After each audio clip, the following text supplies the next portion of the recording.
কেন তোমার জামা কাপড় আমি ভাঁজ করে দিই না? তুমি করে দাও, অনেক করে দাও। হ্যাঁ হ্যাঁ, অনেক করে দাও। তার মানে কি বলতে চাইছো? করি না? করে দাও তো, বললাম তো। অনেক করে দাও কেন বললে? টোন কেটে বললে কথাটা। না না, ভালো করো, খুব ভালো।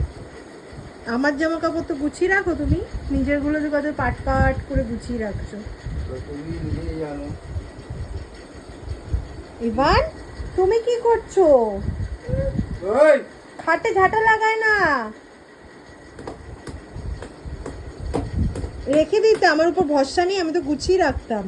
বাবা, তুমি কত ভালো। ভগবানের মার, এটা হচ্ছে ভগবানের মার। আমি কত ভালো, কি বলছিলে? বেশ বলো বলো, কত ভালো। আমি কত ভালো, যেন ঠক করে গুঁতোটা খেলে। মুখের ওপর বলে দিই বলে আমি খারাপ, আর ভেতরে ভেতরে হারামি হলে তাহলে ভালো। মুখের সামনে মিষ্টি মিষ্টি হাসতাম সারাদিন, ভালো হতো। ইভান, মাম্মা রাখছে। ইভান, পাপা ঘরে কাজ করছে, দেখো কিছু শেখো বাবা। এ, বকে দিল তো পাপা, এবার ঠিক করেছে। ওই যে গেছে পেছন পেছন।